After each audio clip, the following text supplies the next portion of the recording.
Thank you for watching this Last Mile Profits video.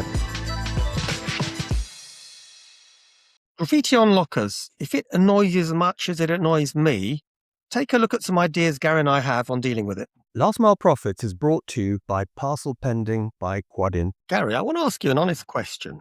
Have you ever been responsible for graffiti? No, I haven't. Not of any kind. Never in my life. I'm so dull and so straight and so boring. I can put my hand on my heart and say I have never graffitied anything. Well, I actually hate graffiti, so not because I'm dull or anything, but I just really dislike the fact that I have to look at something that's pretty hideous that I didn't want to look at. No, the only graffiti I've ever laughed out loud at was when I was at university doing chemistry, and I was in the track 2 in the gents, and above the toilet roll dispenser, somebody had written "sociology degrees, please take one." Now that is the last time I laughed at graffiti. Apart from that, I find it all a little bit offensive. So here we have it. We find out about Gary's lavatorial secrets when he was a student, but there is actually a serious reason why I asked about this. We'll hopefully be able to share in the material or below a picture of a locker in Berlin. It's an Amazon locker. I can see just because about 80% of it is covered in horrible black and yellow and various other elements of graffiti. And the question is this, so first of all, what do you do? How do you deal with that? Because it's unsightly and we've got enough issues with people saying, hold on, we don't want ugly lockers here. And then second question perhaps is, well, should perhaps lockers not be put in places where there isn't a risk of that happening? Well, you can make, but the trouble with that argument, it's a slippery slope. If you start pandering or don't provide things because somebody, with an IQ in negative numbers might deface it, you stop running buses, building bridges, making tunnels, putting in any kind of street furniture at all, because on the off chance that somebody might decide to be Neanderthal with a spray can and ruin it. If you go down that path of saying, well, we won't do anything just in case somebody commits a criminal act, you end up not doing anything at all. So I don't subscribe to that view particularly. But yes, that was a particularly ugly picture of the locker. So what can we do? Because I'm with you. I, by the way, prefer to have even this ugly locker with the graffiti on it than having 8 vans polluting and congesting, doing the job that would be, I say loosely 8, but several vans doing the job that the locker could do.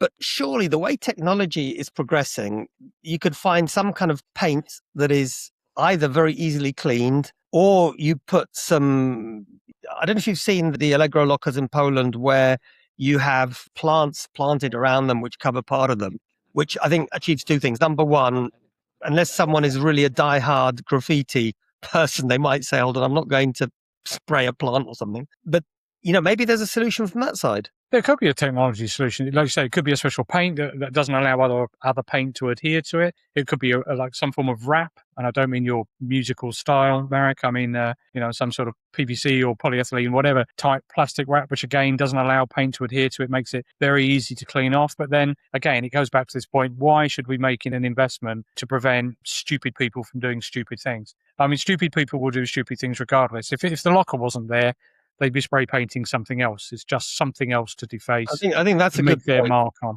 That's a good point. But because people are anyway talking about lockers and saying, hold on a minute, the things are unsightly, which, by the way, I don't think they always are. I think there are a lot of more unsightly things sometimes. But we had that one in France. It was the nicest looking thing in that street. And then they made them remove it, which was a little bit harsh, So, but Gary, so on one hand, and I think this is something that's important, and I'm surprised. I know that locker networks spend time to get people to clean the machines, but surely an investment in something that makes it more difficult. And I was talking to a guy from South Africa, and apparently they have cars. It's a bit different because it's intended to stop people putting a gun to your window and asking you to get out of the car. And apparently, I don't know if it's true, but he claimed that it had these mini flamethrowers underneath. I'm not suggesting a flamethrower in a locker that would burn whoever's trying to spray it, but there must be something.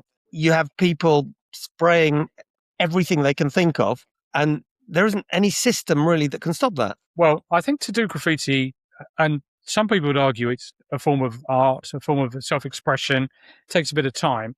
What about a bit of an AI solution? What if the CCTV could detect when somebody has got a spray can, either through the mist of the aerosol or the way they're moving? Could we not train via AI the CCTV to detect when somebody is committing an act of graffiti on the locker and either automatically call the police or put 10,000 volts through the metal box.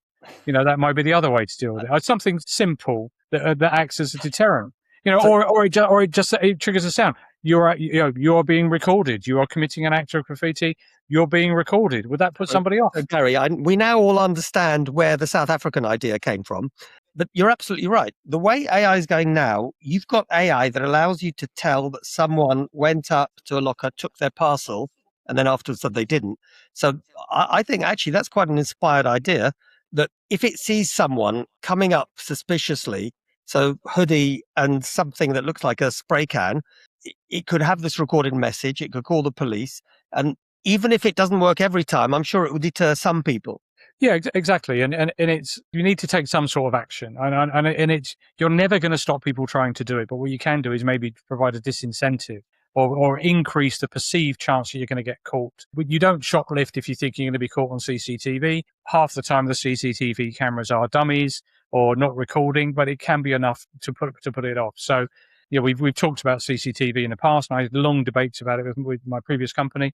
But I think it is something that is going to become increasingly important. Not in every location, like you say. Some leafy suburbs are untroubled by this, and bizarrely, people seem to deface their own environment rather than travel to somebody else's, which is kind of okay. But some sort of disincentive and technology, one way or another, either physical technology, the paint, the wrap, or I genuinely think this is a way where AI could step in and help out. I actually agree, because I think that I've looked into this in the past. The paint technology is really quite expensive. And you still need to have something that cleans, or you remove the plastic film, put another piece of plastic film and then on. back the following day with another can. Yeah, the cans of Yeah. paint are always cheaper than the solutions, unfortunately. I think this was a really interesting one. If perhaps as a result of this, somebody out there who's super tech savvy can come up with an AI tool that will work, I think this could be a real solution. Looking forward to perhaps comments from our viewers. Maybe they've seen something that works. And Gary, as usual, really interesting artistic topic today. It was, yeah, and I'm sorry to disappoint you that I wasn't a petty criminal as a teenager, but there we are. Gary, I was looking at the subscriptions and realized that a huge number of our audience actually don't subscribe to watch our videos. Really? That's outrageous. It's a bit like watching the BBC without your TV license. How can we keep it free if people aren't subscribing and letting us know they want more of this content? It's ridiculous. And on top of that, if they're not subscribed, they don't get information about the latest hot episode where you can make one of your witty jokes and we can talk about something that is really important for our industry. If I knew that a single act like that would make sure I got maximum time taking the mickey out of you, I'd be hitting subscribe in a heartbeat. Well, look, so here we have it. Please, everyone, if you haven't subscribed yet, this is your opportunity. Click right now. The button should be there, or maybe there. Do it now and have it done.